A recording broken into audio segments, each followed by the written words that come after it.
Paano ko nga ba ginawa tong video na ito? Kung gusto niyo pong matutunan yan, halika, samahan niyo po ako sa pag-iit. Let's go!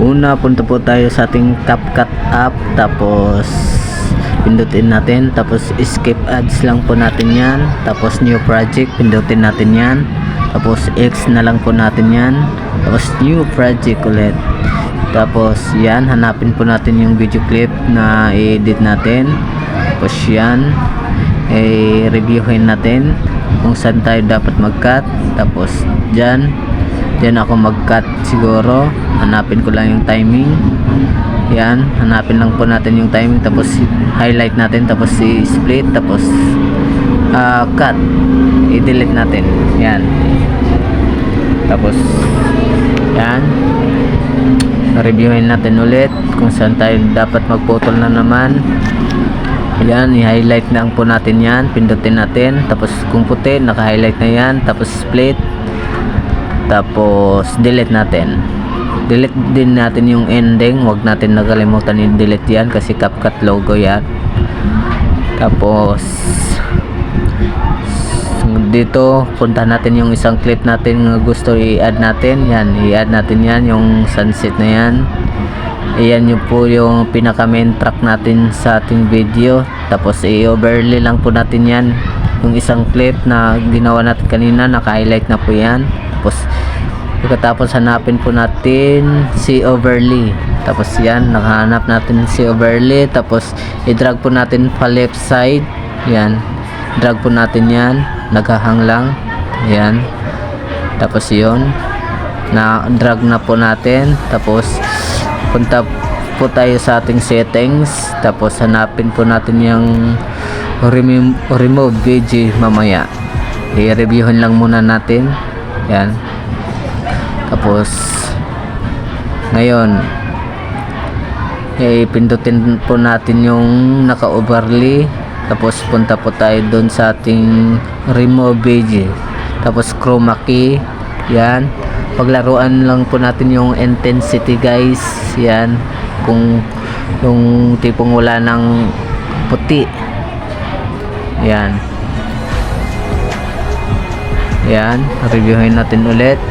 As you can see guys, meron na po, yan, nawala, at i-adjust po natin yan mamaya guys kasi merong logo ng Instagram guys, kaya bawal po yan sa Reels, kaya i-adjust natin yan, yan, naka-highlight, in-adjust ko na, niwala ko na yung Instagram na logo guys, yan. Yan mga ka-GL TV, yan, naka-highlight, ulit-ulitin lang po natin yung reviewin guys, at i-adjust po natin yung speed ng ating pinaka main track kasi hindi swak doon sa ating overlay na tao guys, yan, tapos i-adjust lang natin ulit kasi di natin makuha yung tamang templa ng ating video, tamang looks.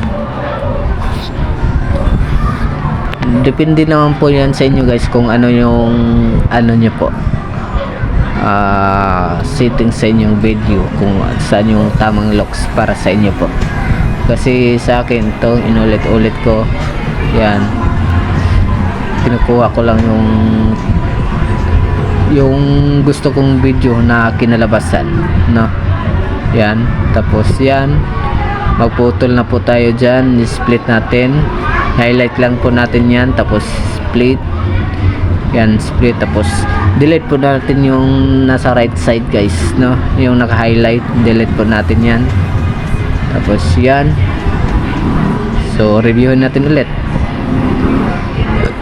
So biglang nawala yung tao, i-adjust lang po natin yan para magpantay, no, naghahang, kaya ang tagal natin na adjust yan, no, ulitin lang natin para ma-adjust yun, na-adjust na, pantay na po siya, tapos reviewin natin. So yan guys, Yan. Medyo goods na to. Goods na yan. Kaya ngayon, mag-add po tayo ng ating music. Yan. Magpunta lang po tayo sa ating device. Yan. So, device natin. Tapos hanapin natin yung music na gusto natin na ilagay. No? So, yan. Ayan. Ito yung pipiliin ko. I-add lang natin. Pindutin natin yung plus. Tapos na-add na po yan. Tapos mamaya mag-add din tayo ulit ng clips kasi maikli lang tong music na nilagay natin, maikli lang. Dugtungan po natin ng ibang music din po. Yan, parang ma-remix lang, no? Ma-remix.